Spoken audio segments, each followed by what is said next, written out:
اگر آپ اس وقت عین جوانی کے دور میں سے گزر رہے ہیں اور آپ نماز کی پابندی کیے ہوئے ہیں، آپ کی تنہائی پاک ہے اور آپ اپنے نفس کے ساتھ لڑ کر اس کو حرام کی لذت سے بچا رہے ہیں، آپ کا موبائل فون پاک ہے، موبائل فون کا آپ مثبت استعمال کر رہے ہیں اور آپ کو نیک لوگوں کی صحبت میں بیٹھنا اچھا لگتا ہے، تو آپ کی عظمت کو سلام اور آپ کو مبارک ہو۔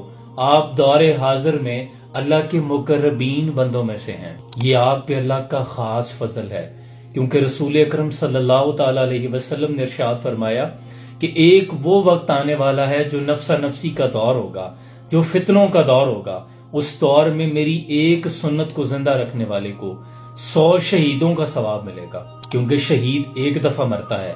اور دور حاضر میں، اس فتنوں کے دور میں، اگر آپ دین کے کسی ایک نقطے پر استقامت رکھے ہوئے ہیں تو آپ کو پل پل مرنا ہوگا، آزمائشوں میں سے گزرنا ہوگا۔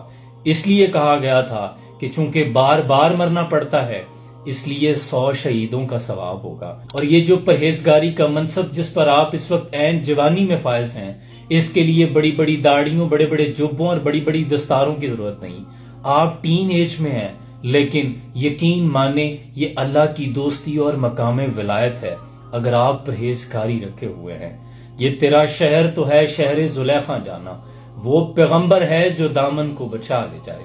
اور یقین جانے جس روز ہماری نگاہیں، ہمارا خیال پاک ہو گیا، اس روز اللہ سے آپ کی گہری دوستی ہو جائے گی۔ اللہ ہمارے نوجوانوں کو پرہیزگاری عطا فرمائے۔